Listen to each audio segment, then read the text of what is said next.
Hello and welcome to this FBF Emergency Escape podcast. My name is John and I am joined today by Chris. Hi, I'm Chris, and I didn't realise we were going live so soon. How are you? I don't give people a chance to jump in before I start talking. No, there was literally no warning, none at all. That's caught me with my pants down. Let me just do those back up. Basically, we're going to do a podcast. We're going to sit here and we're going to talk for a little while, however long we feel like talking, about pretty much whatever we feel like talking about. What do you feel like talking about, John? For a start, how I came up with the idea. So what you guys are watching at the moment up in the gamey bit of the screen up there is Idle Champions of the Forgotten Realms, or to put it another way, it's Clicker Hero D&D. It's literally Clicker Hero with a D&D Dungeons and Dragons skin wrapped around it. The other week, I decided to sit down and rework some of the stream logos and things. You can see there's still some of the lower third here that I've not fully got round to getting working again on the new layout. So I've not actually got this week's adventure or tonight's adventure. I've not got the latest subscriber links working just yet. But while I was doing that, I decided I needed a game to be playing in OBS so that I could see what it looked like with a game up there, and I downloaded Clicker Hero, and then Steam said, "Oh, by the way, you like Clicker Hero? Have you seen Idle Champions of the Forgotten Realms is out now?" I said, "What is Idle Champions of the Forgotten Realms?" And then they downloaded the game for me instead of telling me what it was, and then I opened it and saw what it was, and then it's now. The cheeky devils. And so I thought, this is an interesting idea for a podcast. It's got a little visual element for you guys to watch, besides just me, and I might try and work out a way to get other video chats in for future episodes.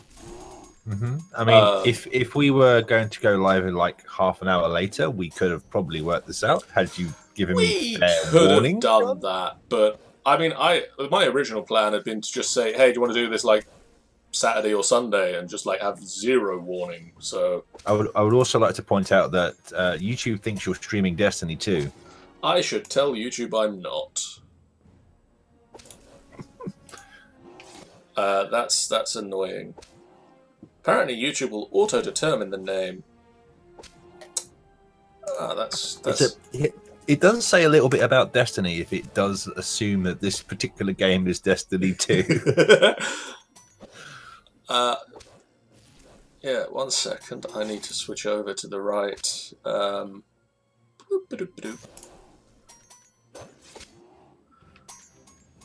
just collect all this gold that's laying around.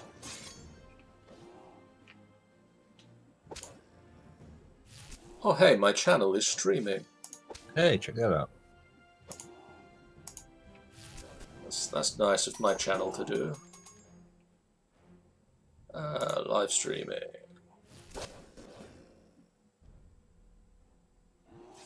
So how have you been, Chris? I'm not so bad. Can't complain. All things considered, lots of things happening in the background. Occasionally streaming, occasionally playing video games. Idle Champions of the... I am now currently opening Photoshop so I can deal with your overlay. What's wrong with my overlay? Nothing. In about 15 minutes. I like my overlay. I mean, to be fair, my overlay is literally just... it's this one picture of the blue stripes. And then that image in the top there. Yeah. That's it. So I guess there is some work to be done to it. I guess that could be actually more interesting than the Idol Champions, really, if you were to stream that. Like, creative. Level these guys up a little. Boop. I don't know about you, but have you ever played Clicker Hero? Chris?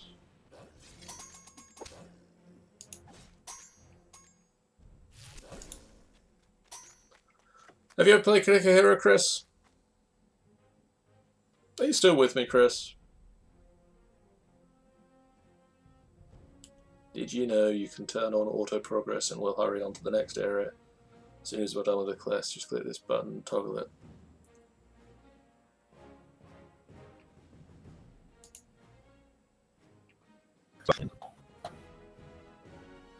Blighty Gamer, that's because YouTube is a butt and doesn't know what the real game is. It should be correct now. Are you there, Chris?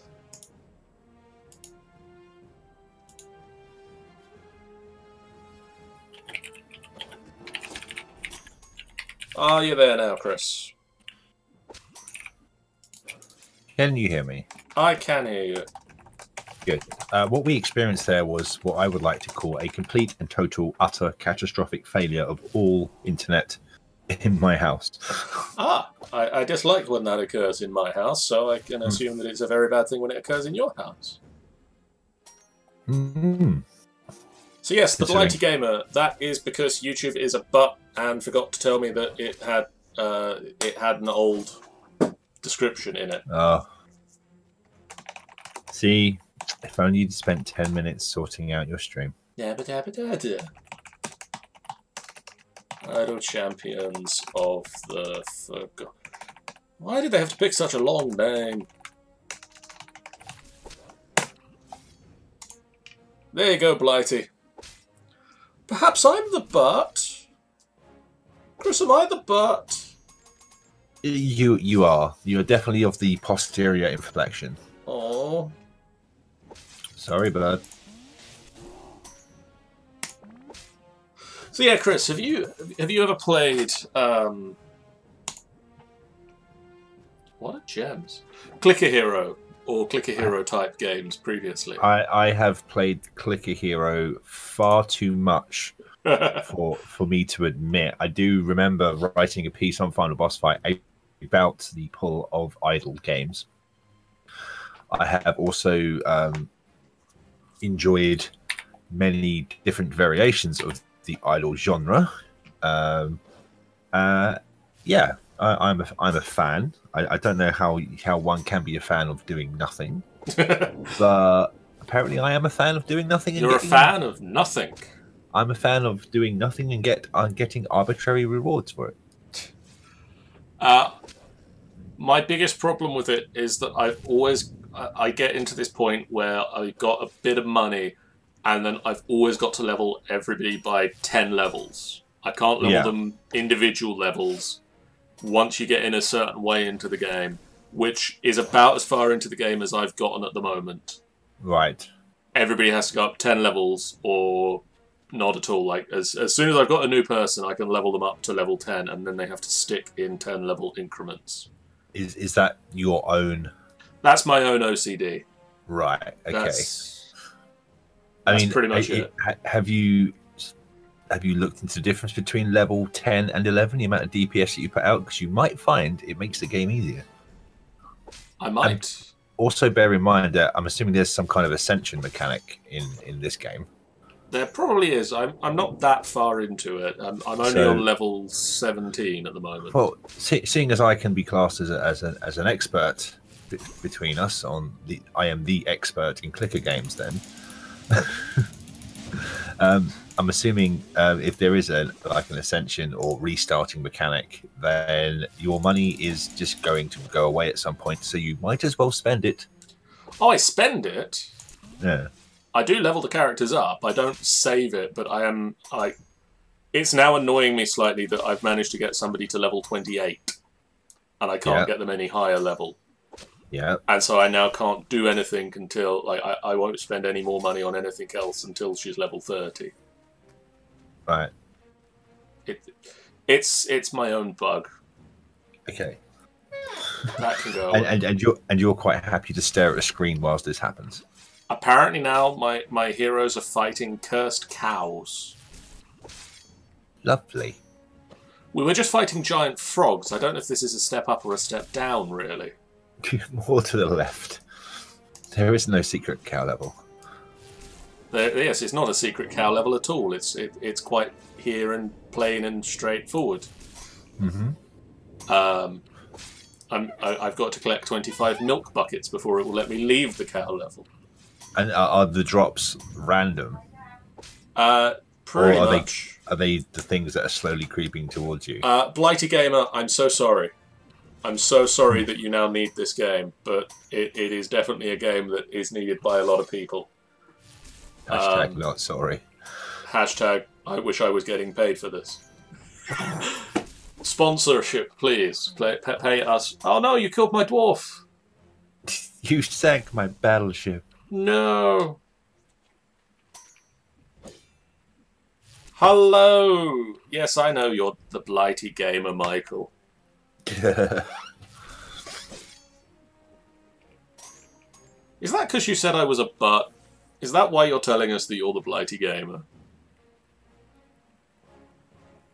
I'm now having a conversation with a different chat channel than the actual chat channel for the stream.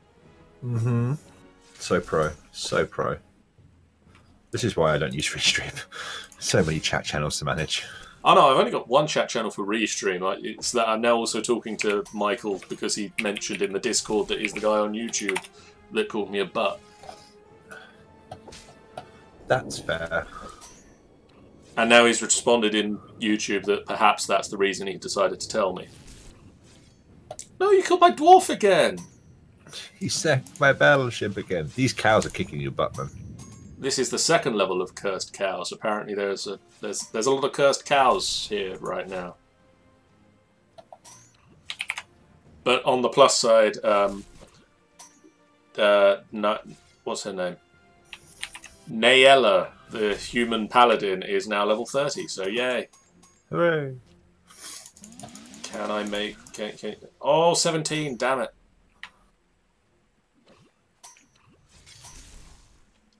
Michael, we had a great game last night. They didn't die. Nobody died.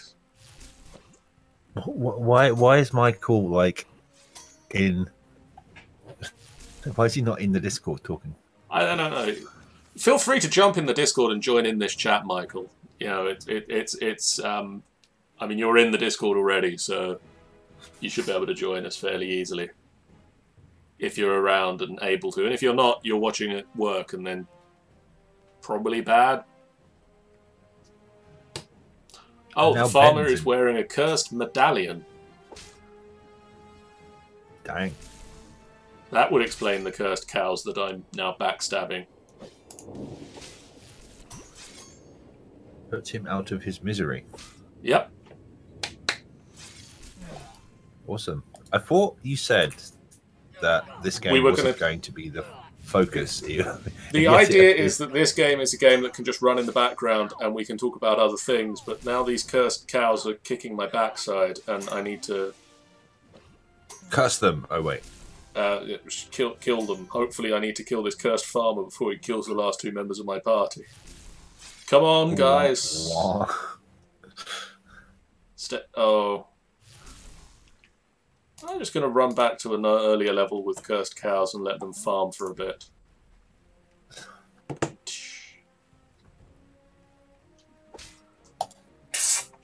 So yeah, ooh. Thank you, whoever just retweeted that. I'm streaming. Yay. I got an iPad again, Chris. What happened to the Surface? I've got the Surface still, but I found my iPad. Oh, okay. It's not a new iPad. It's my old iPad. Yeah, I thought you were all about that Surface. What happened? Why aren't you not using that as opposed to your? The iPad was to hand. Just the nearest piece of technology to hand. Just casually leaving £400 tablets anyway. Oh, look at this! I thought this was a coaster or a tea tray. Nope. Well, to be fair, the other week, I said to my dad, "Have you seen my iPad recently? I've not seen it for a little while. I don't use it at all for anything really, and I've not seen it for since MCM Expo in May." Right. And he basically said, like, this was early September, late August, early September. You know, those 2 months that go together. You know, there's a calendar on your iPad, right? Is there? He said, obviously you don't use it that much because you've not noticed it for nearly 6 months. Mm-hmm. And you've not needed it. And you're only saying that because you're looking at my iPad. He's not wrong. You know. And so yesterday, when I was tidying my room, tidying the office up a bit, and I moved some of the comics that I had that had been in a pile. Saying tidying your room makes it sound like you're a... I was tidying my bedroom. I was tidying the office up, and I moved a pile of comics that I bought at MCM Expo in May. And guess what was under said pile of comics that I bought at MCM Expo in May? Expo? It was my iPad that I've not seen since MCM Expo in May. Is the right answer. So lo and behold, you are now... So now I'm iPadded up again. It won't update anymore, so I'm debating what to actually do with it, because I don't use it for anything. I thought you said you were using it right now. I'm using it now. But you won't what? But, well, it's got a broken screen. Right. I mean, that's one of the main reasons I stopped.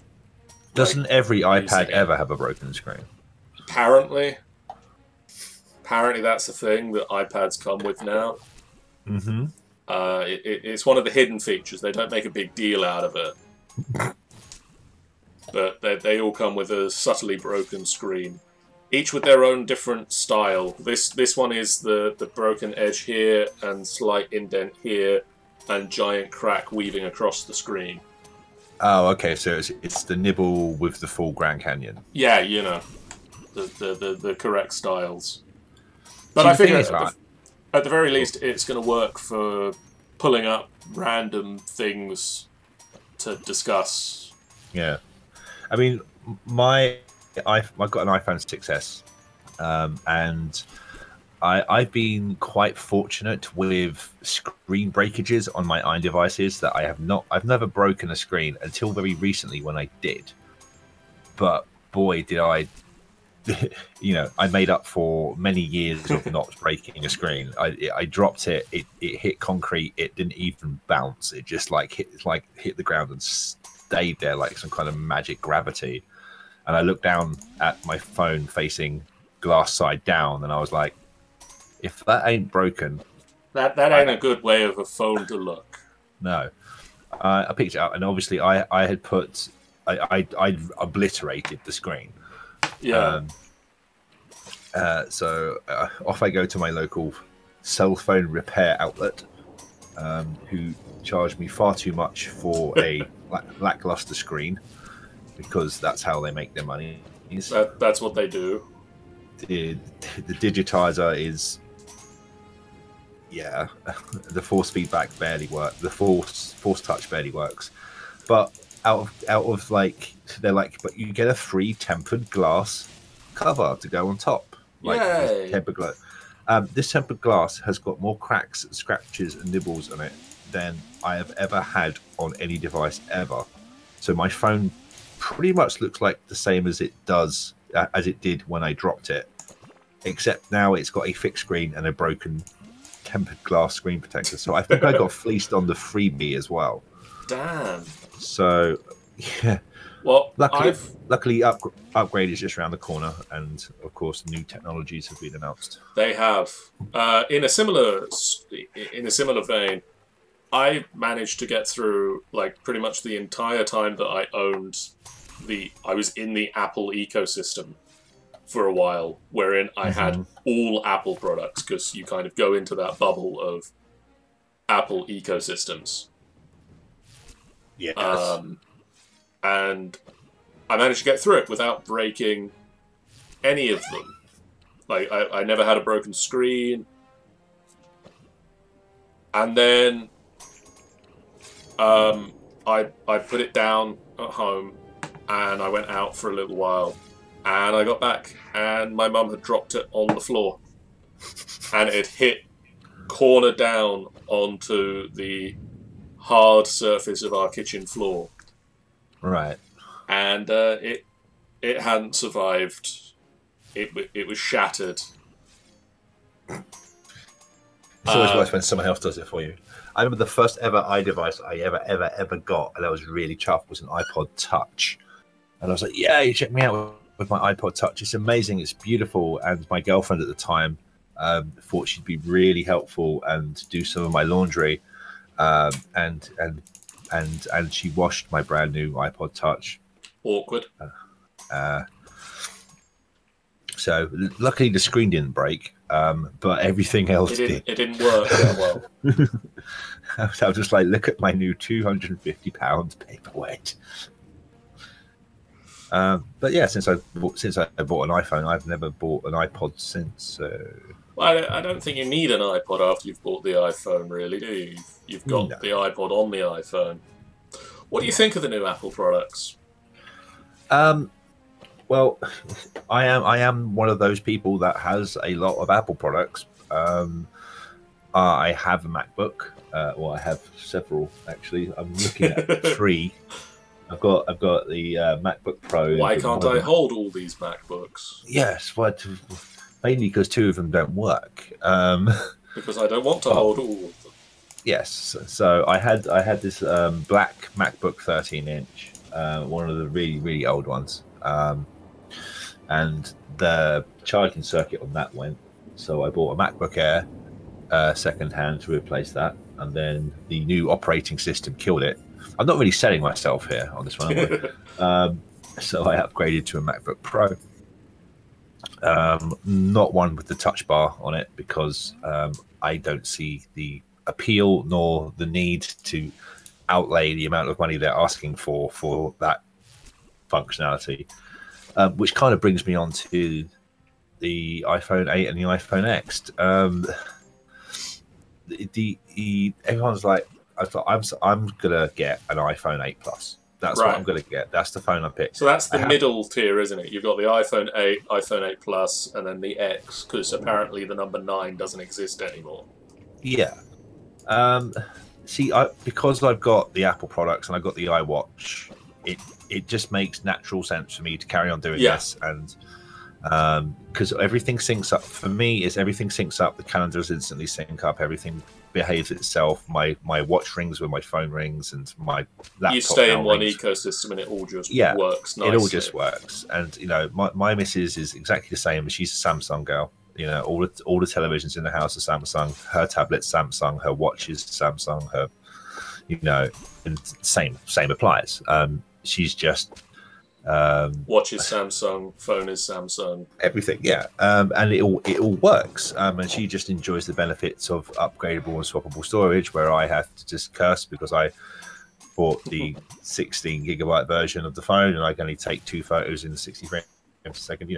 Again, I'm not really selling it, but you're not Apple's best marketer, are you? No, I work in marketing for a living. Can you tell?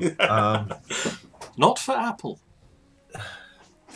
I mean, if they want to pay you, the things that sell me about Apple products is they just work. There's no faffing. You turn it on. You can't argue with that, really. It does just work. And the construction and the materials involved. Yeah, people. You see the Reddit post, and it's like, oh, welcome to the year 2015, Apple. Because we've had this technology for ages. Yes, but you've always seemed to have them wrapped in plastic phones. I've never held in my hand a Samsung device or any other Android device that I have liked the feel of. You're going to be spending a lot of time using this device, so you might as well feel comfortable in the hands. So that's why I've always stuck with iPhones, because the build quality just feels leaps and bounds above products, and let's not even go into the whole exploding phone battery. You know, hey, that only happened to some people. The iPhone skipped a version number just because the Samsung had to skip a version number because the phone kept exploding. I mean, iPhone has skipped the exact same version number that Windows skipped with their operating system. Didn't Chrome skip that as well? With their version know. I don't really follow the version numbering on Chrome.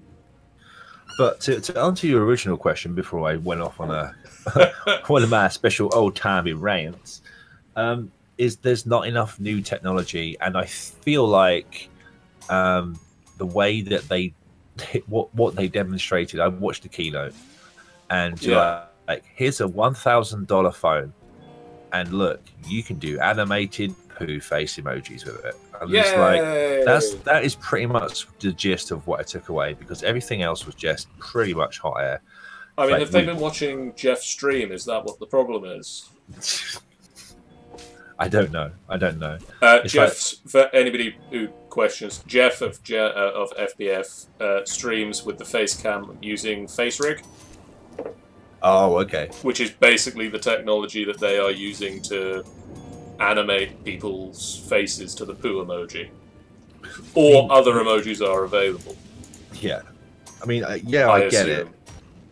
But, you know, you've announced the iPhone 8 and 8S, and it looks a bit like the 6. It's got the glass back and the glass front, and it's available in less colors and all of this stuff. But when you skip a version number, you got to add more to them what they're adding. You know, I feel like you got to add more. Call me gamer. Hello.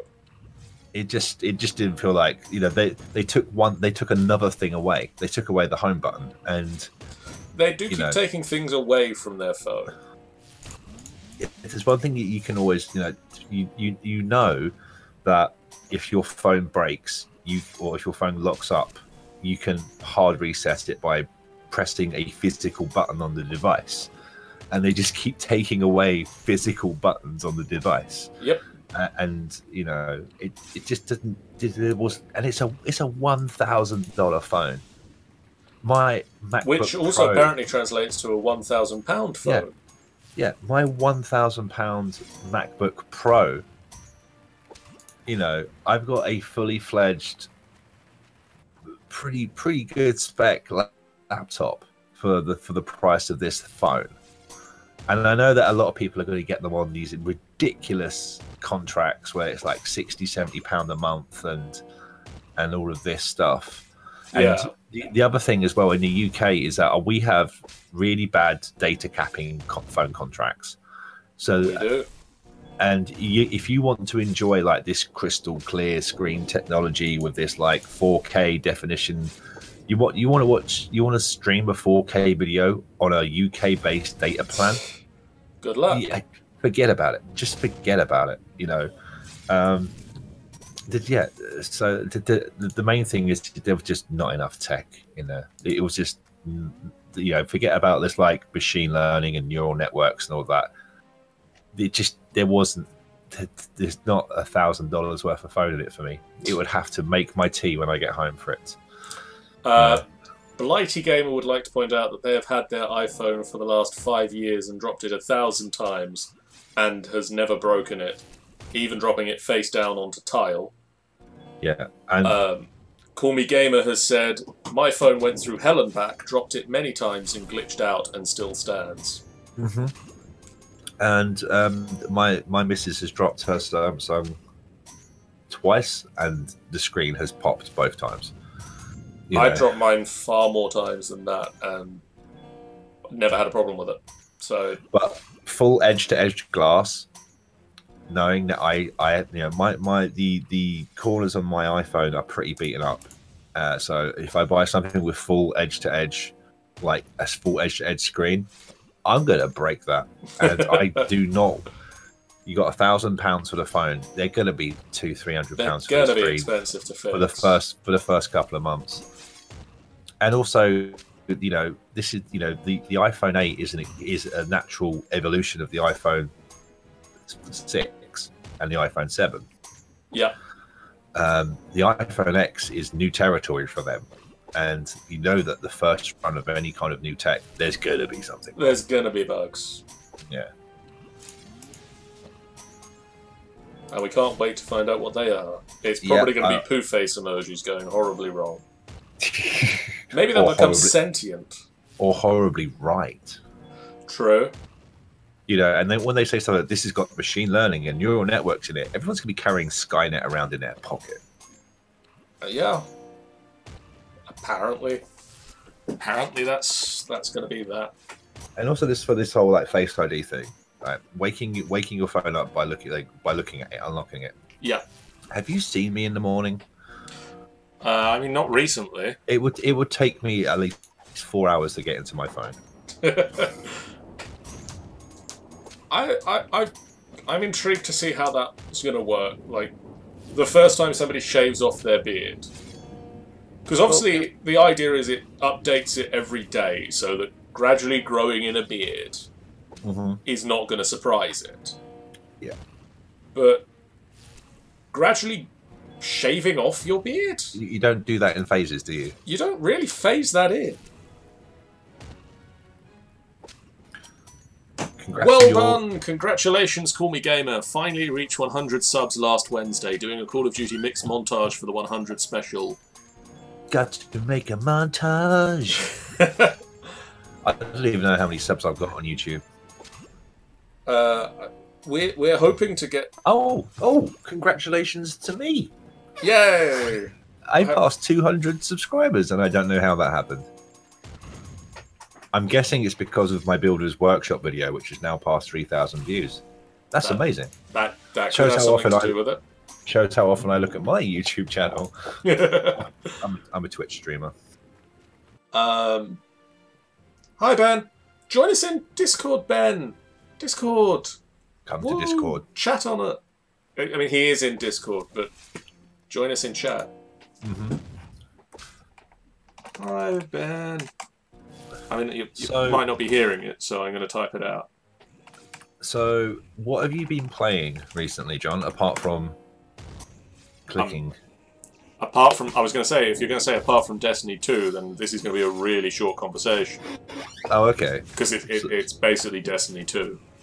So you can give us your well-informed thoughts on Destiny 2 right now. It's good. It's more Destiny, but it's more Destiny, but all better. You took away from it was good. It's Destiny, but better. That's generally a good sign for Destiny 1, but more of it. But better, more of it. Like, it feels like you're still playing Destiny. It's still got the very core aspects of shooty bang bang fun times. Right. Which Destiny had in spades. But what it has as well, and this is one thing that Destiny 1, when it came out, was lacking, is it has a story. Ooh. And it tells you that story. And is that story? And that story is quite good. They've got engaging characters.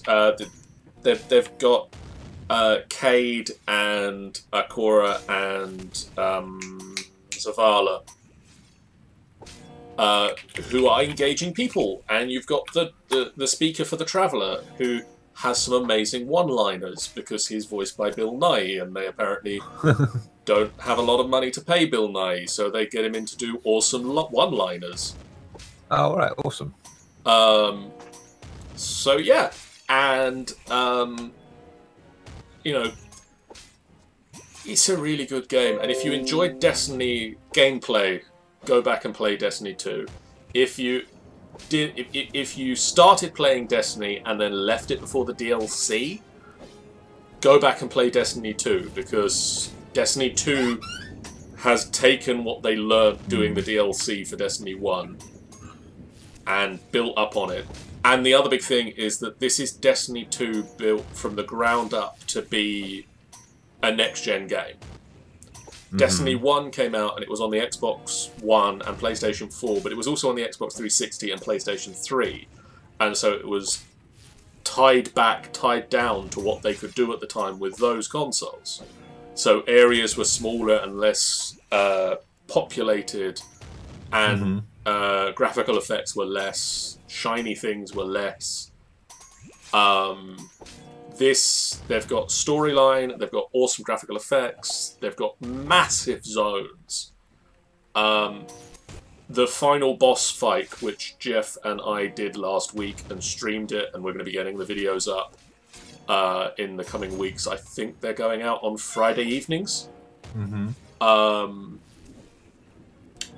The final boss fight of this game, it doesn't feel like it's a mission, it feels like it's a mini raid. It is big enough to be a mini raid sequence. Oh, right. So they're kind of ramping up the scale. So they're ramping the scale up. Yeah. And then there's an after credit sequence, which makes me go, well, that's going to be Destiny 3. Does it have Samuel L. Jackson in it? Not yet. No. Okay. It does have Nathan Fillion in it. So if that's a draw for anybody, and they didn't know that he was in it, Cade 6, the robot, who's basically been the standout guy from as soon as they put character into the characters, he's voiced by Nathan Fillion, and Nathan Fillion's cool, and Cade 6 is awesome. Awesome. So play Destiny. Play Destiny 2. I don't play Destiny, play Destiny 2. Play Destiny if you want, but get to Destiny 2. Nice. And the shaders. Let me talk to you about shaders. Right. Because that was a big thing like a few weeks ago, and we talked about it on a podcasty thing we did. And I said, I have no information about this at the moment because I've not got that far in the game. I've now got that far in the game. Shaders aren't going to be a problem. Oh, okay. You are going to be tripping over them. If you want specific ones, and you want a lot of them, you might run into issues. But I've got so many. Do you feel like that maybe the loot was adjusted? I know a lot of people were ranting about that like everyone was making their assumptions. It could be that they've done an update to the game, like between when it came out and when I've got to this point. But I think that from the looks of it, like a lot of the stuff that I was looking at when I was lower level was you basically got a lot of the rewards are engrams that included one specific bit of gear, one random bit of gear from a list, and a shader. Right. So I think the idea was always going to be you were going to get a lot of shaders, but you weren't necessarily going to have a lot of control over what the shaders were, and they were single use. So that doesn't seem to be a problem. But also, a lot of the gear looks perfectly fine without a shader with a lot of the rest of the gear, even if you put shaders on some stuff. Because at the moment, I've kind of got a legendary, an exotic coat with a shader on it. But a lot of the rest of the armor that I'm wearing doesn't have shaders on it. And it's perfectly fine. And it's perfectly fine because it's fairly neutral colouring. See, I feel like this is a lot of this is gaming journalism in a nutshell. It's when it comes to like these kind of like things like the Destiny shader system was like everyone made a video about it, everyone wrote an article about it, and when it's come down to the actual, because they were making this assumption like well before Destiny come out, yeah, and now that it's actually here, it's kind of like, well, it's not such a big deal, you know. And it doesn't seem to be such a big deal. Gamer, I will come to your question momentarily. It just retreat. It just feels like, you know, some. I mean, yeah, some game journalism there is like genuine concern, and there's lots of game critics doing their jobs to call out bad practices. I mean, yes. Like 2K games, for example. But you know, there was almost as much controversy regarding Destiny 2 and its loot system and shaders and all of this, as is the 2K games microtransaction nightmare. There was the same kind of, you know, uproar and all of that. But like, you know, you're saying I've got to that point in the game now. I'm really not that worried about the shader problem because there is no problem to be had. The only problem that I can foresee at the moment is there might be too much high-level loot dropping. Mm-hmm. Because in the first game, exotic gear was difficult to come by. Yeah. And in this one, you get handed a lot of it very easily. But that's kind of almost like the World of Warcraft thing, where you can get epic loots, like legendary loots, but the stuff you'll find out in the wild will be the biggest problem that I've got. The biggest problem that is with it is that you can only use one exotic armor piece and one exotic weapon. Right. So as soon as you've got 2 pieces of exotic gear, you've got as much as you can use at once. So everything else you get is either got to be much better and have a reason for you to use that over something that you're already using, or it's got to be a better level that you can chuck onto something else. Right, okay. So, Chris, Call Me Gamer has commented liked a few of our videos, so thank you very much, Call Me Gamer. What do you guys think about the horror film It or Kingsman: The Golden Circle? Well, this is going to be another 20 or 30 minutes of John just ranting because I have not seen It or Kingsman. I've not seen It. I've heard it's a very good film if you are into it. I am not into it. Although my personal favourite thing that I've seen coming out of it is somebody who photoshopped the Moz and the other guy from the It crowd in the storm drain and had photoshopped the logo of the It crowd, which I thought was very funny. There you go. That's the best thing you can take. So that's what I can say about It. Kingsman: The Golden Circle. If you liked Kingsman, this is more Kingsman. I'm going to say this about a lot of sequels, apparently, but this is more of that thing that you liked in the first thing. See, you couldn't say that about Super Mario Brothers 2.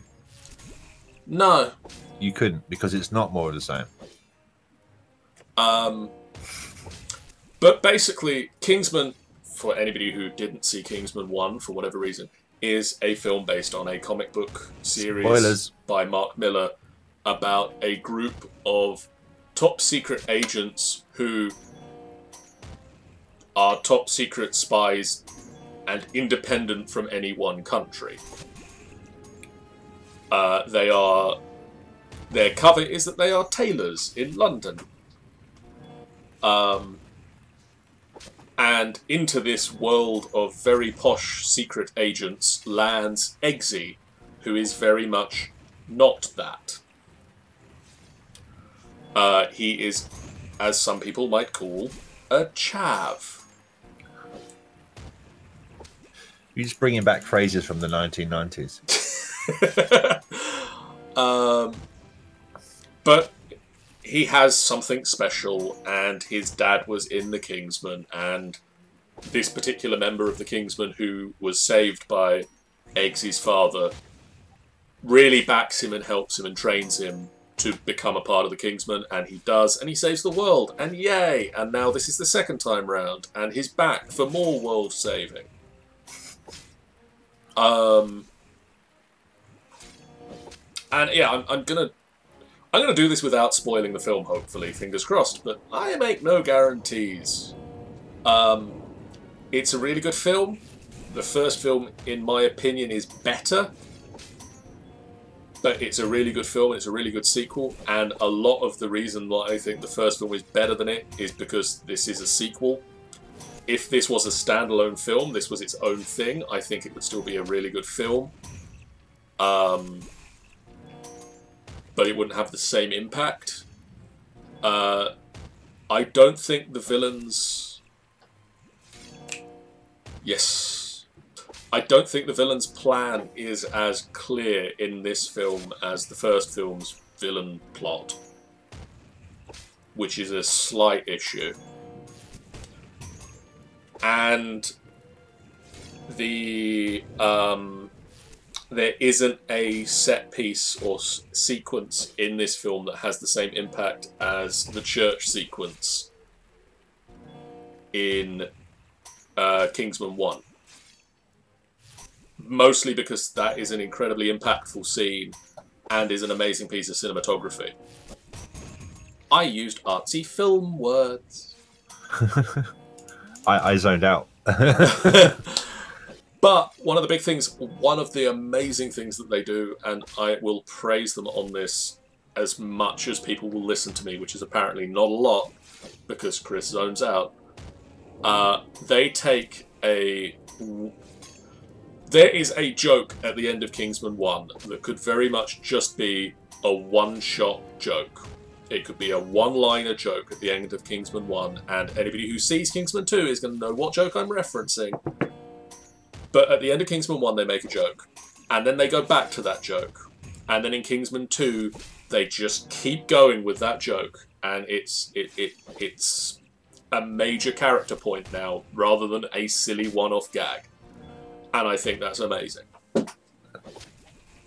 there you go. So there you go.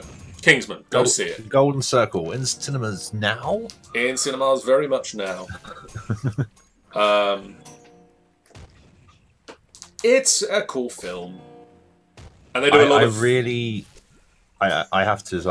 I have two small children. It's probably not for them. Just filming in general is very difficult. If it doesn't contain unicorns or dragons at the moment, it seems to be very difficult to do anything. So, and I don't watch horror movies in general because and this is just my personal opinion, I don't take it away from anyone who does enjoy getting scared out of their pants. If that's your bag, more power to you. But I just don't enjoy being scared. No problem, gamer. Doesn't make me a coward, but I just don't enjoy the concept of watching a movie and getting scared out of your brains. But like I say, to everyone who does enjoy that, more power to you. I just haven't got the minerals, really. Super Mario Run's getting an update, John. Is it? What's coming to Super Mario Run? They are bringing a brand new level, another playable character, and a new game mode, apparently. Who's the new playable character? Daisy. Ah. Well, yeah, okay. We're getting I've played Super Mario Run. I think it's actually worth the money. It's a great little game, very quirky. But yeah, they're bringing out Daisy. They're bringing out a new game mode which is called Remix 10. Right. Which is basically it stitches together levels for you to play. So it takes sections of all of the other levels and stitches them together to make you a different level.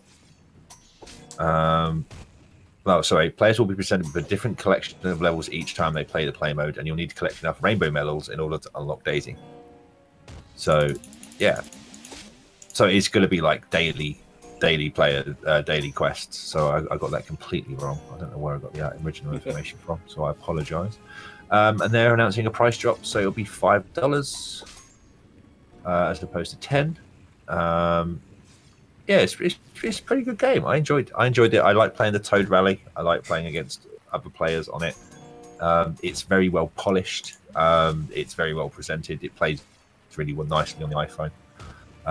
So it's a great little game. It's glad that it's getting more content, because it'd be very easy for Nintendo just to cut and run with it. But it seems that they're interested enough in the mobile market, seeing as it's their only mobile game at the moment. So yeah, I'm looking forward to that. Cool. Call Me Gamer says that he doesn't mean to sound manly, but he watched Unfriended and The Visit, and those were good. But enough. Oh, cool. I now am going to talk about games. Yes, we should talk about video games. I have to say, for anybody watching the game up here, you need to work on pointing to things. There. Anybody watching this game, bards aren't this good. This is grossly overplaying how good a bard actually is. One of the guys that did the damage tables for this was a bard player in D&D. I mean, it's like I'm going to show them. It's possibly not helpful that the female half-elf bard came in as like one of the last characters you unlock. From the looks of it, like one of the late level characters is a bard who just like strums the guitar every once in a while and explodes up to 2 monsters. Bards aren't that powerful. Yeah. And don't get me wrong, they're cool. They're balanced with everybody else, though. Do you know what I've been playing recently as well? I've tried to play games that aren't Terraria. There are those. Yeah. I actually got time to sit down and play Cave Story Plus. Oh yeah. And I can highly recommend that game.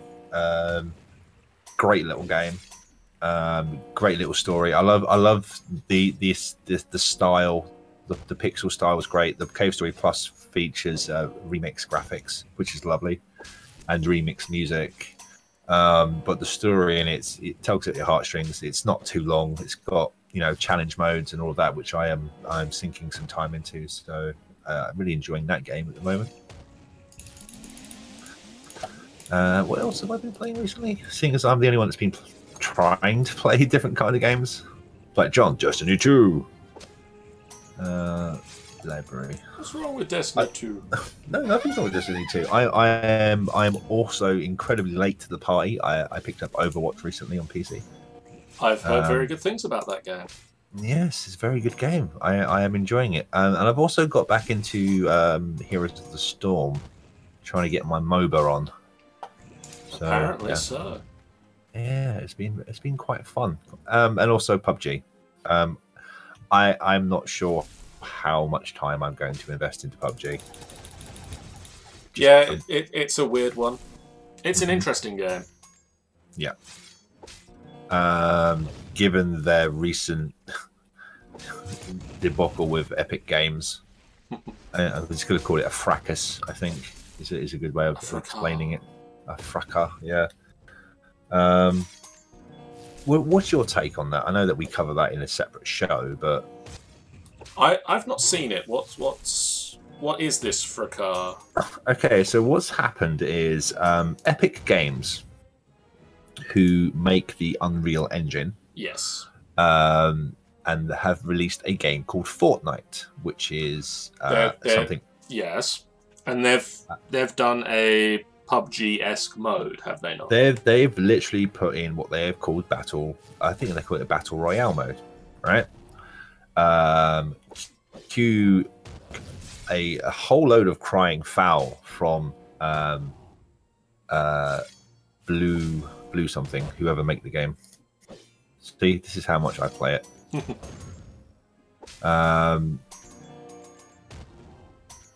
Yeah, so they're basically Bluehole. Sorry, my brain. They've basically turned around and they initially stated it went something along the lines of, you can't make a battle royale mode because we came up with the concept of battle royale. I don't think you did come up with that concept. To which half of the internet went, yeah, and the other half of the internet went, So they had to clarify what they were saying. We will get litigious, but they made some very litigious comments, right? About Fortnite and Epic Games in general, and then once the internet pointed out how wrong they were, they reissued the statement explaining why they were worried, and they are basically now saying, we're worried that because you guys make the engine, and you now have this battle royale mode in your Fortnite game, that you're going to develop things like they're saying they want to improve the Unreal Engine to handle 100 players in the lobby, which at the moment, if you don't have the best water-cooled beast on the planet, for me personally, playing PlayerUnknown's is quite... It's a painful choppy. Experience. It is a painful experience, and which improves over time as players get sent off the server. And they're saying, you know, you got to develop this stuff and put it into Fortnite and not put it And into keep it to yourselves. in the Unreal Engine. It's like, and we're a small indie studio, and we have to pay you royalties and all of this. And to that, I turn around and say, you surpassed 1.5 million concurrent players.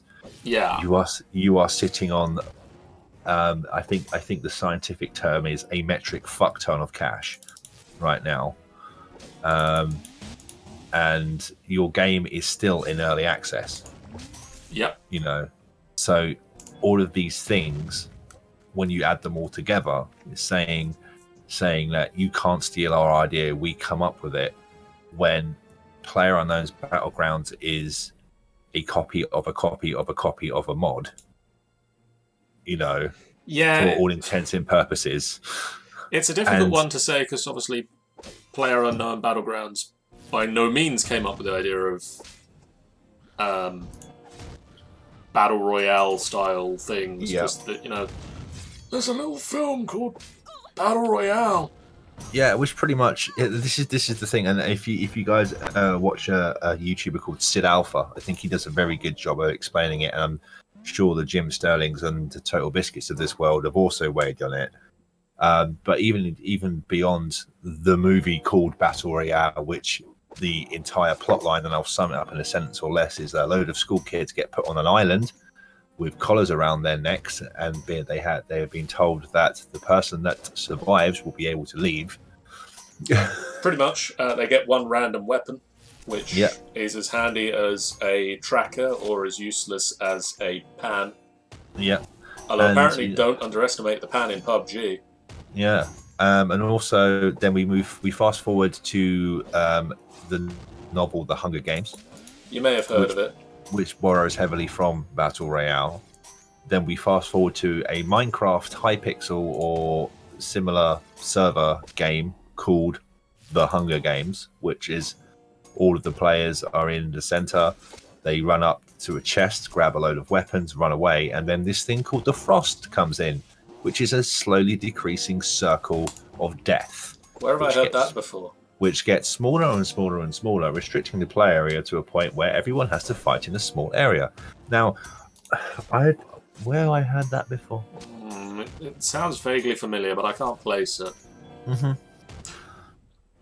You know, but you see what I'm getting at. Yeah, it's not an original idea. It's a new way of implementing it. It's definitely a new way of doing it, but Fortnite are saying, not Fortnite, Bluehole are saying, you know, you should have at least approached us to maybe license the concept, and to which I would say to them, you know what happened to the last software company that got it all in the face of Epic, right?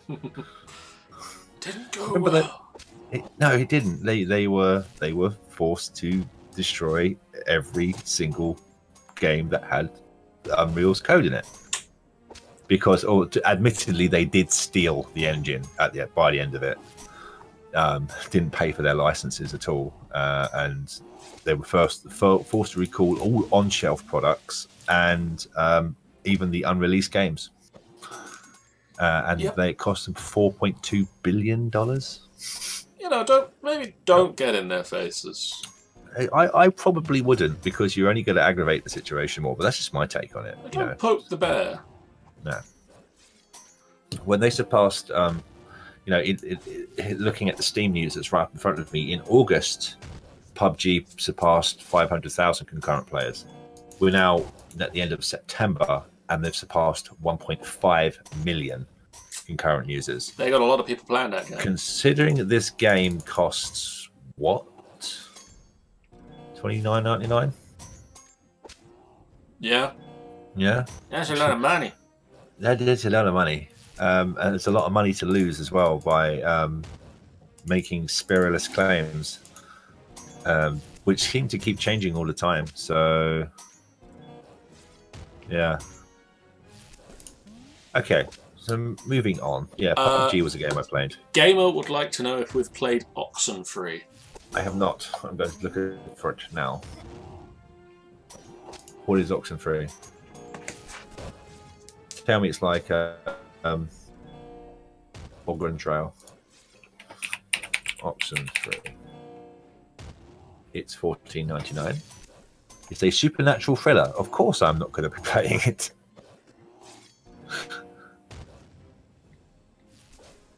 This game doesn't look like anything you've played in the past. As such, we don't have much information on whether or not you might be interested in it. So I think that will sum up my experience of Oxenfree for now and for the future. I know people who would definitely play this sort of a game, and I'm not them. That's DLC. Has a soundtrack. Wait, it's in open beta, and it has DLC. This gotta stop, man. This practice has to stop. On the plus side, in Idle Champions for the Forgotten Realms, I've earned 100 million gold pieces, so I'm set for life. Hooray! Yay, achievements. Which you'll find out is probably like the first achievement that you get in the money tree thing. It is the first achievement you get in the money tree. I don't know if is there achievements in the game? Show me the achievements. There they are. So yeah, the first one is set for life. Oh no, it's the second. The first one was 100,000 gold. And then the next one up is not enough for 100 trillion gold. Right. It's nice that they all seem to just do 1% extra damage to the champions. Yeah, but once they all cumulatively stack, I think you'll find that you'll get overpowered quite quickly. Yeah, but I've seen some of the clicker hero games where there are just some achievements that are just achievements. These all of the achievement list here increases the damage by 1%, increases the damage by 1%. And how many achievements are there? Lots. Well, then that's a lot of 1%. That's a lot of 1%. And there's a lot of other numbers in the game already. So, you know, at the moment my Bard is now doing 1.1 billion damage per 3.5 seconds. God, nerf Bards, please. Nerf them. And apparently it's just with vicious mockery. So she's just shouting insults at up to 2 enemies. Oh, that's a game we haven't played in ages. What's that? Oh, sir. The insult giant. Oh, yes. You know what's another game we've not played in ages, and there's been a second one now? Mm-hmm. Divinity. Yes. But that's because we never got round to finishing that playthrough. Yeah. So, I by sheer coincidence, I seem to be falling down the rabbit hole of the Florida Man. Go on then. I had one a second ago and I've lost it. Bear with me.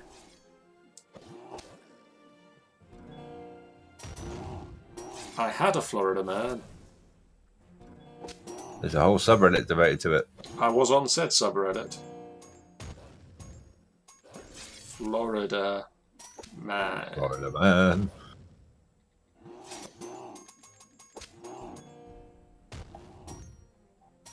No, don't crash. Oh, sorry, I'm going to look it up on the computer. Okay.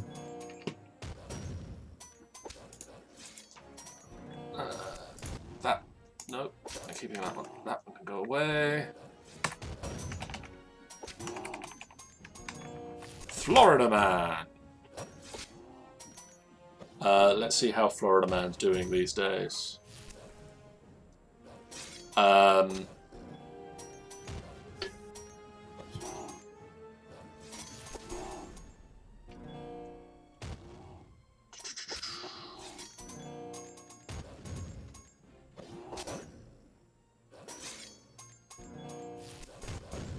Florida woman turns 100.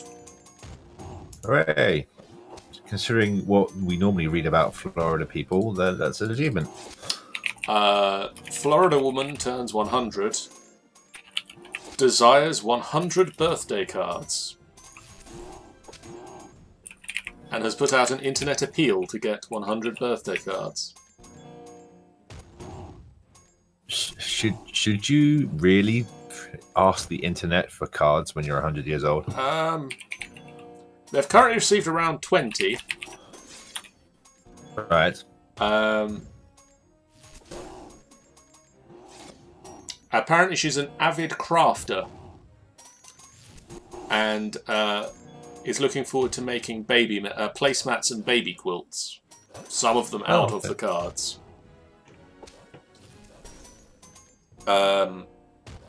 She was born in Morristown, Ohio in 1917, moved to Northwest Florida with her son in 1992. She worked produce at a supermarket in Ohio for 40 years and spent time as a craft manager at a local senior center. She also has 2 kids, 7 grandkids, and 12 great-grandkids, with 1 more on the way. She also enjoys spending time with her Pomeranian dogs, watching redbirds outside her bedroom window, and going on walks with her son. See, I see the same article on the Florida Man subreddit, and it paints a completely different story. Well, there's I just got to that line. Just looking at it, yeah. She doesn't quite know the secret to living to 100. Perhaps it's the genes. At least 9 of her immediate family have lived past the age of 90. However, her son says that it's Irish whiskey and men that keep her young. Right, so that's buried deep in the article. I don't feel like 100, she said. I'm pretty healthy. They take good care of me. I take 1 day at a time, and I thank the Lord in the morning for that extra day. There you go. So, yep.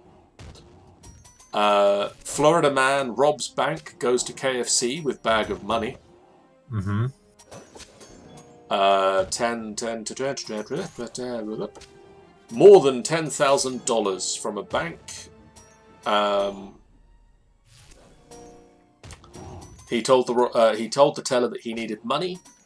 The teller asked if he had a debit card. He responded, "This is a robbery. Give me the money in the bank."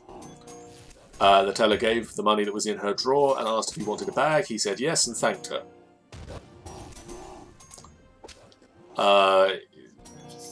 A bank employee then followed him and took photos of him on his phone, wherein he went to a KFC, sat next to somebody, and asked her for a cigarette.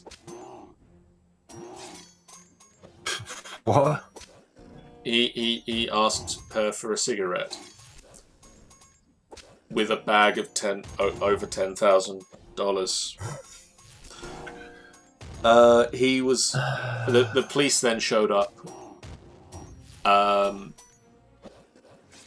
at the KFC that he was at, where he was there with the bag of money from the bank. And when questioned, he said that he had robbed a bank. He is currently in jail. Well, he's nothing if not honest. I don't know what else I can say about that. He's a lot of other things.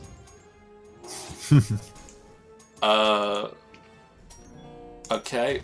Did you see this one? Florida man accused of signing gibberish during Irma news conference. Have you seen this one, Chris?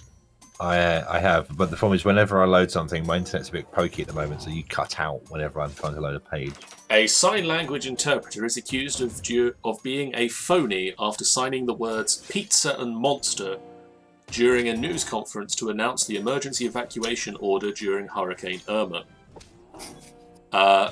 Manatee County officials received criticism from the deaf community after the amateur was caught signing gibberish during the September the 8th news conference. The country said that it was in a pinch and used a county lifeguard for help since he had an understanding of sign language. After the reports that the signing made no sense, his family defended him by saying, "He can't expect to communicate something he doesn't know." What? It's like, I have an understanding of open heart surgery. I understand what's involved and how they would probably go about doing it. It doesn't mean I'm going to step in as a substitute heart surgeon. You know, just in case you hang around at the hospital. But they've not asked you just yet. I don't think I want him as a lifeguard either. Does he just have an understanding of how water works? Possibly. No. Jeez, it's crazy. It's not the first time that kind of thing has happened, though, is it? Like with sign language.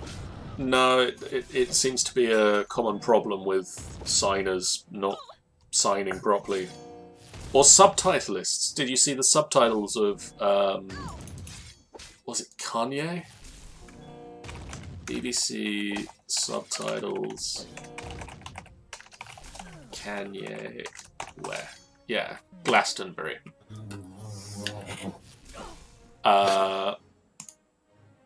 Viewers were left confused during a BBC... I was reading it and then it went away. Is it because you're using an ad blocker? Okay, well, there's nothing around No, it. go away, advert. I wish I was using an ad blocker. I'd have blocked that advert before it started playing. Egomaniac Kanye West's headline performance may have divided critics, but it appears that almost everyone was a fan. Why did they start the article with egomaniac? I don't know. The performance was a censorship headache for the BBC subtitles, who decided to have a little fun wordplay instead. All right.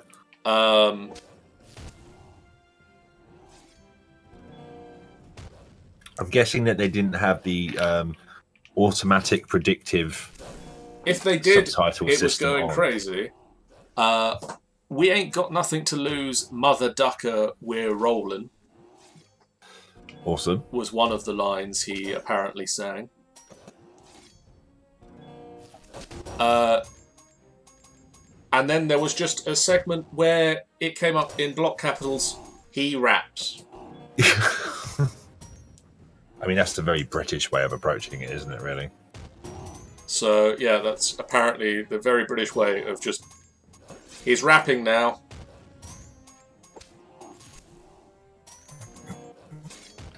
Oh, Kanye. Although there was the subtitle that I saw that came up the other week. I don't know if you saw this going around on Twitter, but there was a subtitle where somebody had censored it wrong. They Right. censored the phrase mother ducker. Yeah. They censored the mother segment of that word. I think I saw that. That's not the bit of the word that we care about not seeing. Was this on BBC? It was on the BBC, apparently.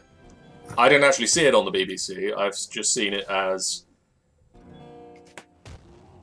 This guy did this. GG. GG. Florida man arrested for driving into person who set bananas on his car. Because who doesn't? Let's see if there's more information to this story, or if... We have to know, John. We just have to know. There has to be more. A Pasco County man is facing charges for hitting a person with his car following an argument involving bananas. Right. Deputies say that 73-year-old Nelson Dooland got into a verbal argument with the victim, who then set a box of bananas on his Toyota Camry. Dooland is then accused of accelerating his car and hitting the victim, pinning the person to their own car. Deputies say that Dooland told them he hit the person because they slammed a box of bananas on his car, and admitting to revving his engine to scare the victim. He is currently charged with aggravated battery with a deadly weapon. The bananas or the car? The car. Wow. Florida man, we salute you. What's next on your agenda, John? I don't really have much of an agenda. I know that in about somewhere between 15 minutes and half an hour's time, Jeff is going to appear. Right. So it'd be nice to keep going long enough for him to actually show up. Before I vanish. Before I vanish as well. Your idea. We should have planned this out a bit better. We should have planned this out a bit better. We were quite good when we did this in the car, John. Well, that's mostly because we had a very set time limit. We had to do this before we got to work. Yeah. And we focused on gaming news because that seemed a good thing at the time. Mm-hmm.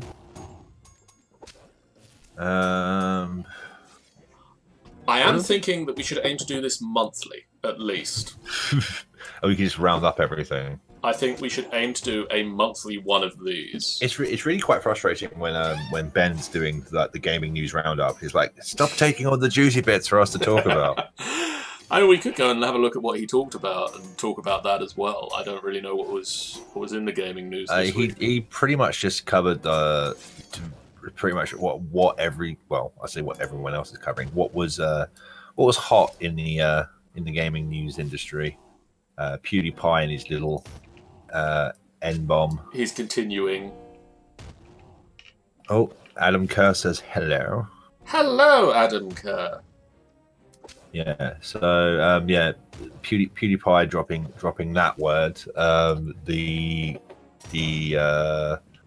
PlayerUnknown Battleground instance. The continued, 2K games microtransactions for all.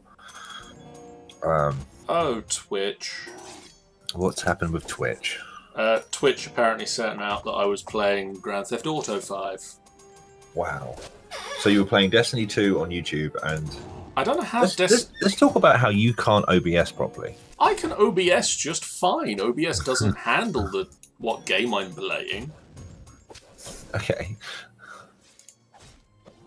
It's apparently Restream doesn't tell the other things what game I'm playing is my problem. Tut, Restream.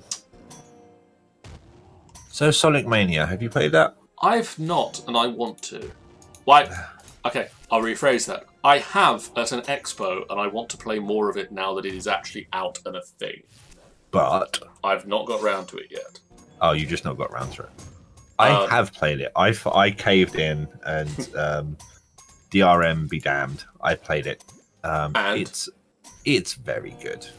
It's a true Sonic sequel, done really well. Christian Whitehead, who's done all of the ports, all the 2D ports thus far, has done a sterling job, and the team at Sega have also done a sterling job of giving us a true sequel to Sonic 3. Because I've seen the intro cutscene, and it's literally really a lift sequence with you going 1, 2, 3, K, and then M, isn't it? Yeah, it's really good. I haven't finished it yet because I haven't had the time to. So it's quite a long game. Yeah, it's got more levels than you expect. It's got the thing that I found out. I don't know if it's frustrating to me or not, but the secret stage, like not the rings, not like the giant ring stages which are in there. Yeah. Which is a nice kind of throwback to Sonic CD. I'll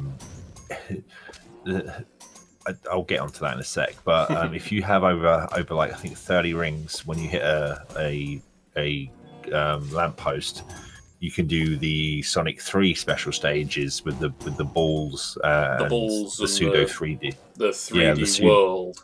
Yeah, but that's just an achievement thing. Right. I don't know if you get anything special by unlocking them because you can you get silver if you finish them, but gold if you perfect them. Right. And the two are very different animals. For the perfect level, you have to get all of the rings, but that means in certain stages you have to do things in a certain sequence because of how the rings are generated. But then the 3D like Chaos Emerald stages, you have to gain a certain amount of speed. You're chasing a robot thing. Yeah, you're chasing a robot who's got the emerald, and you have to gain speed by hitting blue orbs, and that increases your speed, and you go through 3 different stages, which they have called Mark. So you start at Mark 1 and Mark 2 and Mark 3. Now, I don't know if you've ever been in a supersonic plane, but No. the difference in how fast Mark 1 is in real life to how fast Mark 1 is in the special stage, are very Leaves something different. to be desired.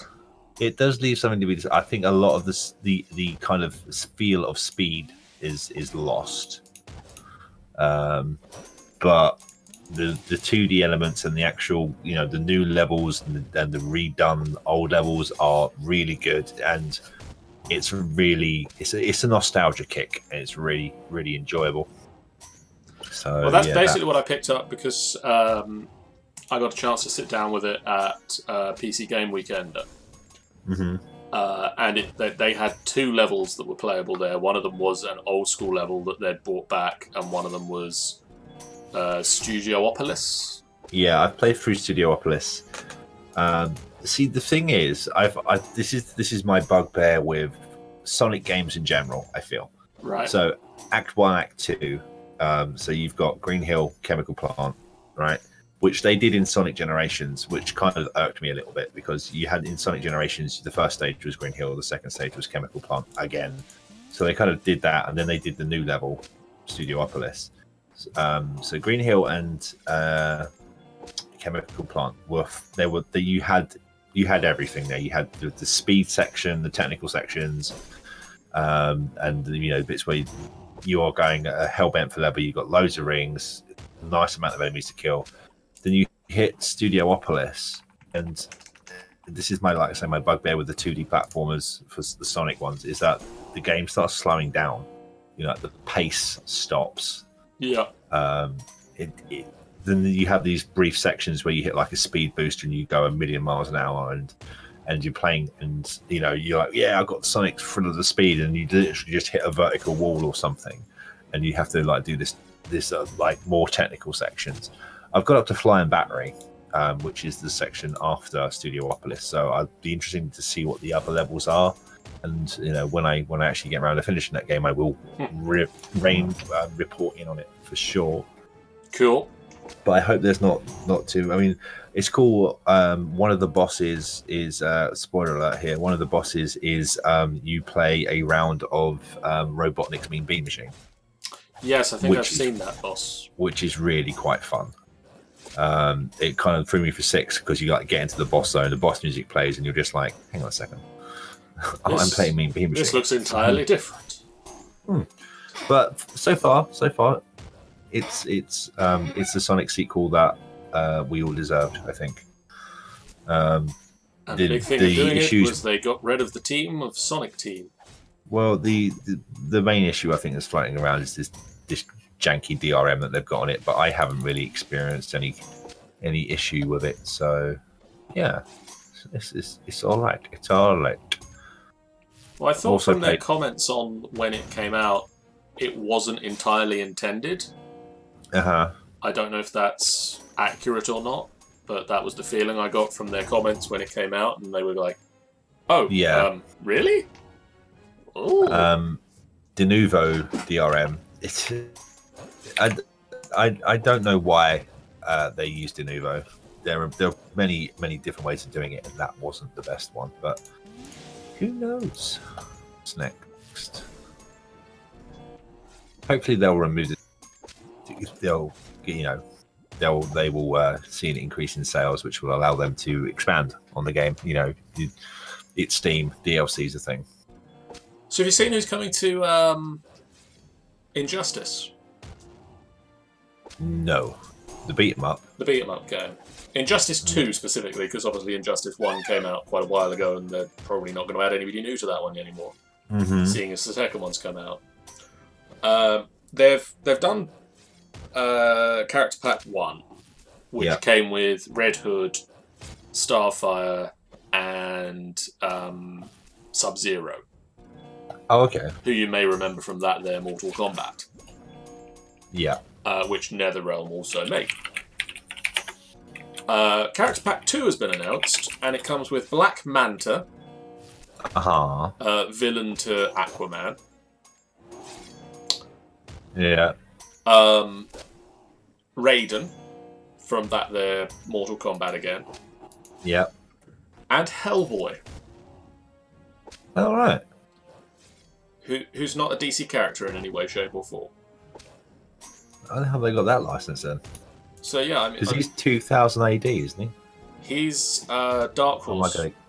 I have no idea. He's Dark Horse Comics. So like they've been doing some tie-ins with some interesting indie comics. DC have been doing some very interesting tie-ins over the summer. They've done a couple of different ones with what's the name of the studio, John? IDW. Because they've done tie-ins with Batman fighting or teaming up with, or fighting then teaming up with the Teenage Mutant Ninja Turtles. Right, okay. Which they did both with the realistic Batman and the realistic-ish Teenage Mutant Ninja Turtles of the comics. And then they also did the silly animated Turtles from the Nickelodeon animated series, teaming up with the Batman animated series Batman. Okay. Which was kind of cool. You're starting to lose me a little bit, but yeah. And then they also had the Justice League team up with the Power Rangers. Right. Of Mighty Morphin level Power Rangers. But yeah, I don't know how they've got this license to get Hellboy in the game, but... Because isn't there a... Well, isn't it? Because there's a new Hellboy movie coming out. So there's a new Hellboy movie coming out soon, so something to do with that. Maybe that. They kind of just want to get Hellboy's name out there a bit. So that'll be cool. See, I just clicked on an article about the DLC, and I just look at the first thing that pops up, and it's the same rant that I go on all the time.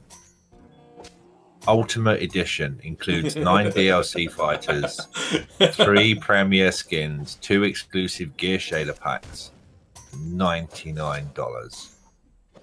Oh, the premier skins are awesome. This is why I don't buy AAA. The premier skins is basically their way of putting in fighters that don't warrant a whole new fighter of their own, but are completely different from the standard fighter. Would you just put them in? So don't put it behind like another $50. Just put it in. If it doesn't warrant a character of its own, just put it in. So it's characters like the Flash has the premier skins of the Reverse Flash. Yeah, I get it. And Jay Garrick. Yeah, and I get Power Girl and Captain Cold. It's just like as Mr. Freeze. Just put them in. Don't stick it behind the $50 paywall. And what the fuck's a gear shader pack? Basically, you can. One of the big things they added in Injustice 2 is gear, and so you can get a lot of items that give you special, like slight upgrades to your character or armor bonuses. And you get different color schemes. Oh, is that really $50 worth of No, of probably stuff? not. You know, it's just like it's a lot of money. You know, and like I said before, if you are into collecting Ultimate or Deluxe editions, that's fine. But it's just so much money. $50, man. That's another subpar AAA title that's going to have more microtransactions in it. You know, and then you've got 2 games of like, oh, I wish I bought the Deluxe edition. And it's just like, I just can't.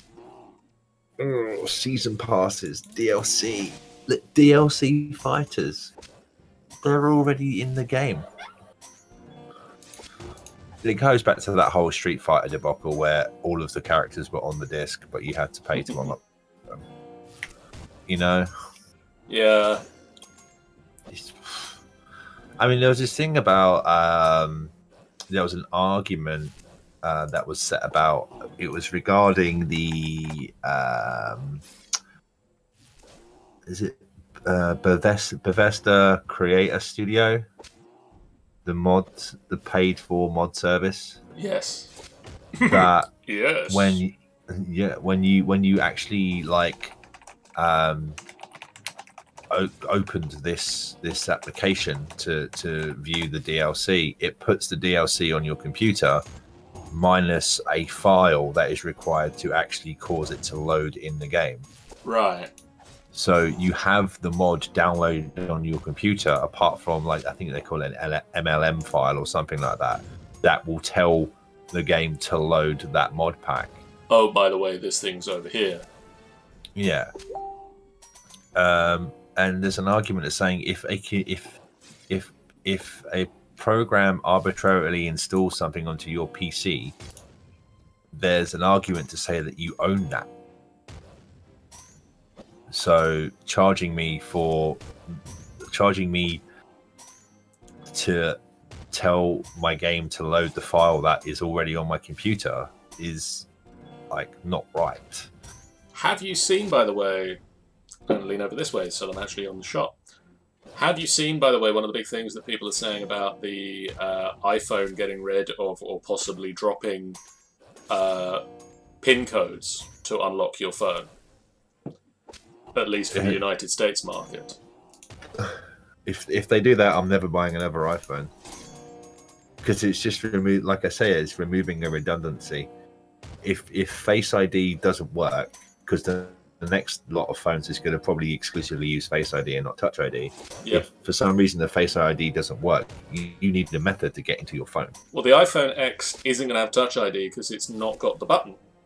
Yeah, it's got Face ID, but it has so it's got Face ID. Backup. But do you know the big reason that they're saying they need to keep that password, other than, as you say, the redundancy of if it doesn't work? Go on. It's police and customs can compel you to unlock a phone that is locked exclusively with your fingerprint. Yeah. And similarly with your face. They can seize the phone and just point it at your face to open it. Well, even that, they can compel you to unlock it with your face. But if it's locked with a passcode, yeah, they can't compel you to put the passcode in. You can put the passcode in for them if you want, but they can't compel you to do it. Which is why there's a shortcut in iOS at the moment to very quickly turn off Touch ID. Yeah. So that they can't compel you to unlock it with Touch ID, because you can say, well, it's only with this code. Information I learned about the United States laws. That was a less interesting jingle than... We're gonna make it. Yeah, we're gonna make a jingle and then make a religion out of this. Yeah, that's scary, man. Because they could literally tie you to a chair and point your phone at your face. Yeah. You know, not saying that I've got anything to hide, but you don't want to be tied to a chair and have a phone pointed at your face. No, pretty much. But you know, they say that the phone will only unlock when you are looking directly at it. You have to be looking at it with your eyes open. Mm-hmm. So there's... Don't be afraid that people can do it to you in your sleep, unless you sleep with your eyes open. In which case, you got a problem above people getting into your phone. To be fair, my brother used to sleep with one eye half open when he was a baby. It really put people off. Mm. It was very concerning to look at, the baby with one eye half open. Well, fortunately, I am going to have to head off now. Okay, I am hoping that Jeff is going to just dial in any second now, because he says he's on his way. Okay, so I will hand over to Jeff, who will probably be a lot more awake than me. We shall see about that. Everyone. I shall thank everyone for watching, and hopefully you will continue to watch with John. And I'll see you guys fairly soon. And yeah, we'll talk to you later. Yeah, sounds good, buddy. Oh, Friday we are doing a pre-MCM stream of Jackbox. Oh, okay. So if Sign you're me up. around on Friday, it's going to be a bunch of us who are going to MCM, and you are Alright. welcome to join in and play some Jackbox with us, and then also join us at MCM because you know MCM's cool. Thanks for that. Right, I'll see you guys later on. And these are some brilliant merchandise that you can buy in the store. I actually have the logo on this side. Hooray. Look, MCM, we're going to have FBF merch that you can buy, but probably not actually at MCM. But we are going to have some stuff at MCM that you can buy. Yay! No, I think Jeff. Jeff. That's how you summon Jeff. I'm just going to try and level up some of these characters a bit. Come on, any of you, come on. Oh, okay, let's try and defeat the boss. We've got all of these powers. Do that, do that, do that.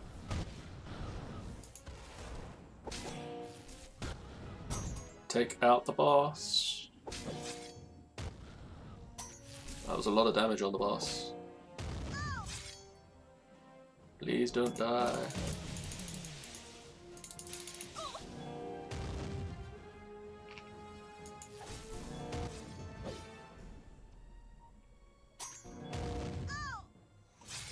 Ah, no, my dwarf. Ah, no, my bard. Yay! I completed the tutorial. Hey guys, if you've got any questions, just shout them out in the chat. Say hi. Oh, adventure reward. We journeyed hard and completed the objective for this adventure. Now it's time to complete it and reset. Resetting will earn the favour of Torm and earn more gold in our future adventures. Click here to do it.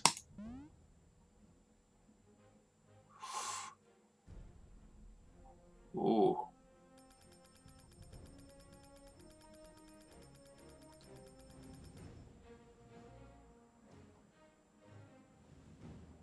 "15 divine favours.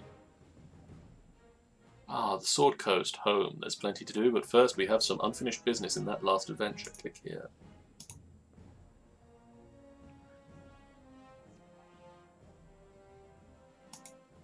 Okay.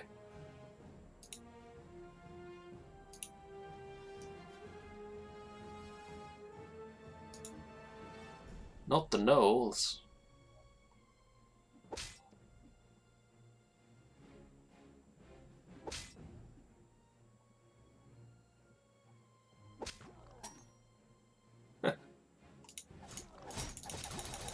I'm going to have to do some clicking now.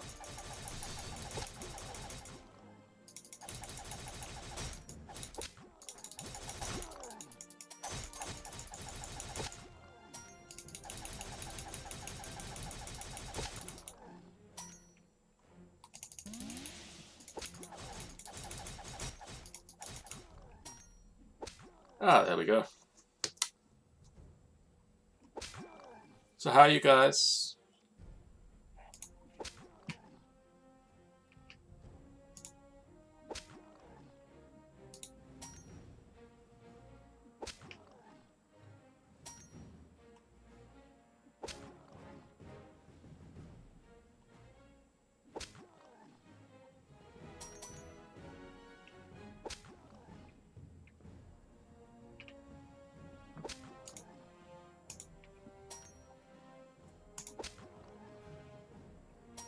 I wonder if he actually did finish up that screen that he was going to do for me. I'll have to ask him next time I see him.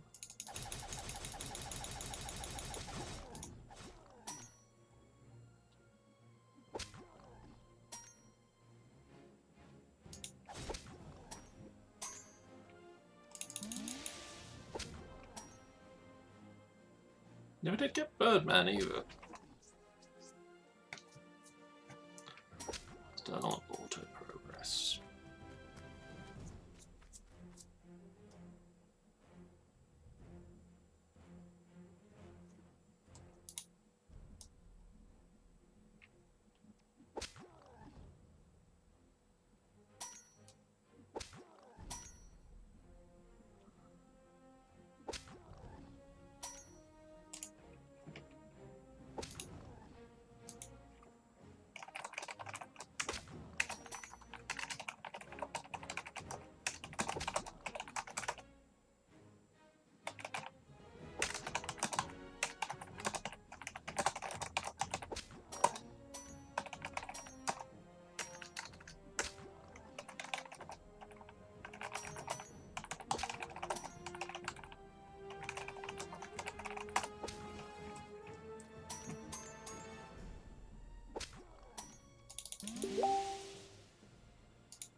good. Jeff's going to be here very soon.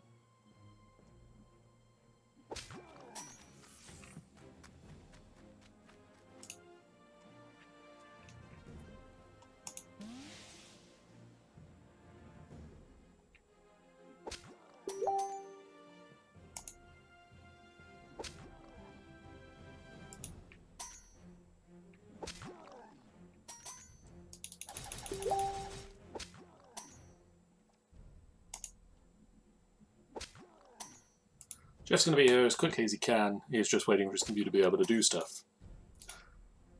Meanwhile, I'm getting slightly overrun by gnolls.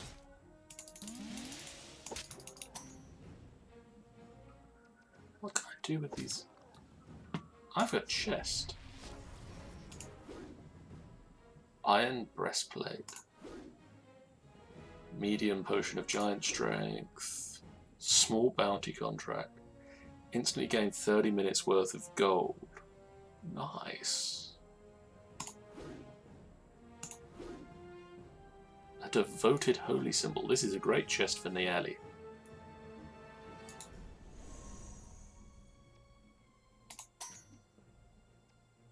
Which will be great when I unlock.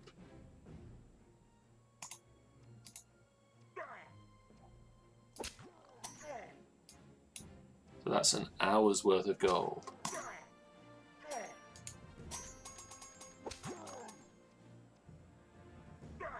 Oh, screw it.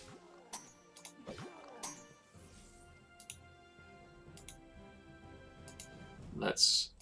You've got your stuff. Good.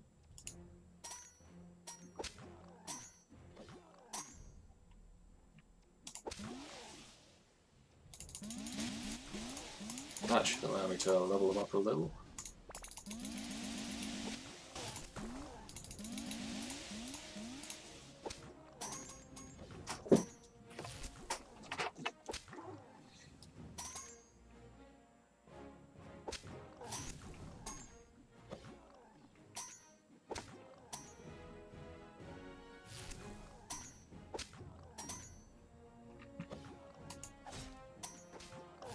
I should go on Twitch and tell Twitch I'm not.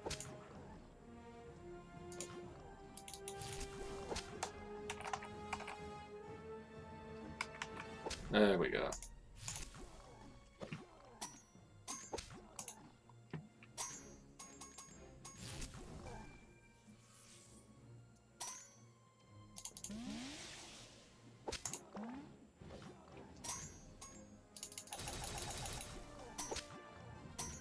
Apparently the most I can do is slightly slow them down a bit.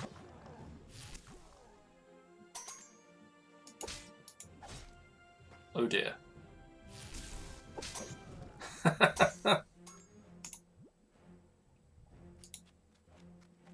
I like that the cart is even taking part in the victory celebrations.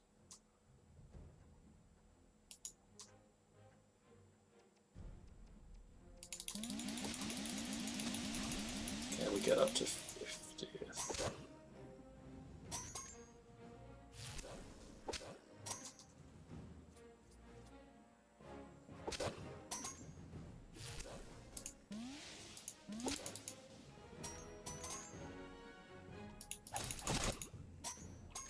Why are we killing rabbits?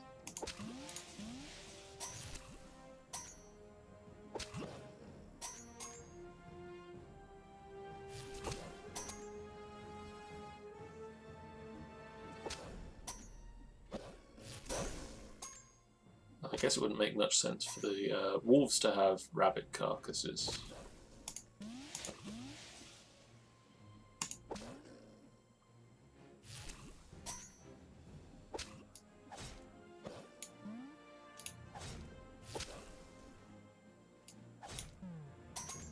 Ah, nice. Okay, I get that now.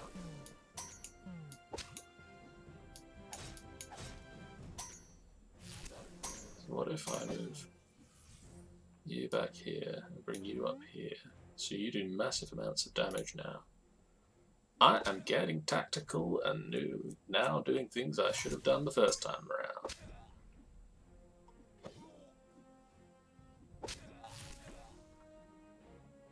Right, so she's increasing her damage and he's increasing her damage. But I can't unless... Okay, if I put them both here and move her to the front. Alternatively, I do the same thing but in the back row. So that my heal is not in the front row. Because that's a dumb place for the healer to stand.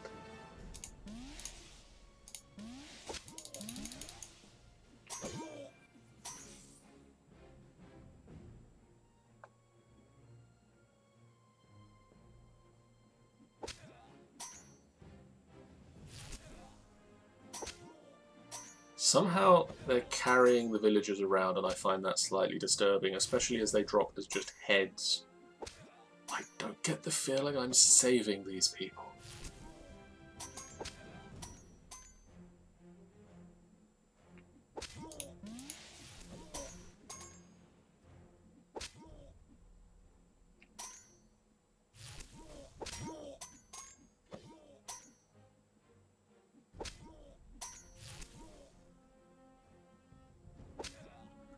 I do get the feeling I should be doing more to protect the cart.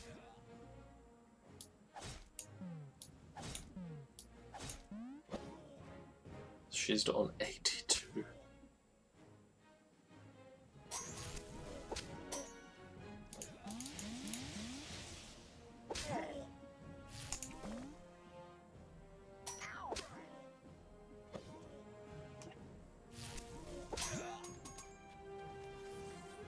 Right, I think I'll get to the next boss, and if Jeff hasn't joined us by then, I'm going to wrap it up for tonight.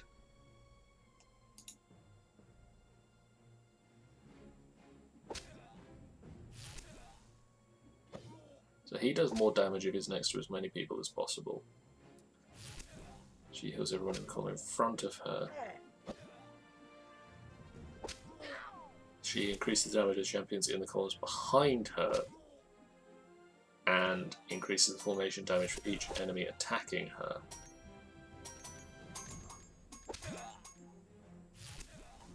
This is why you should pay attention to the mechanics of the games you're playing, John.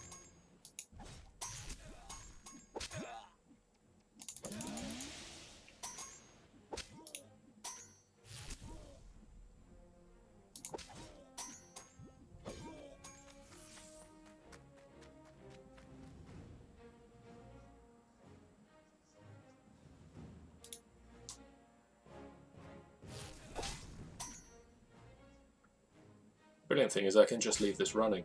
It runs in the background, so as soon as I go away they'll just stand in one place. And that bandit champion is a Goliath. He's just going to tear us apart. He just tore us apart. He's raging. I can hit him for a little bit of damage.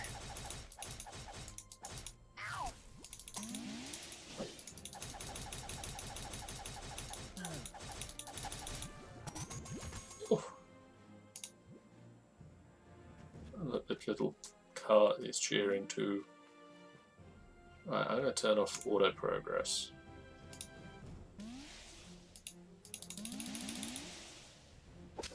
Leave them fighting these level 11 wolves. I'm going to wrap the stream up here.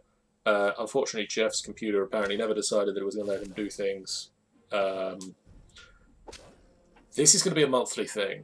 It's not always just going to be me and Chris. It's going to be hopefully me and Chris and Jeff, and we're going to invite other people into it. We want to talk to the Luke and James guys. Luke and James. We want to talk to GameHog. We want to talk to Sean and some of the other people that we are friends with. We want to get Ben in here. This is going to be a big thing. It's going to be a monthly, at least monthly thing is my plan. Towards the end of the month probably is going to be where we aim to do it. Keep your eyes peeled, guys. And for now, goodbye.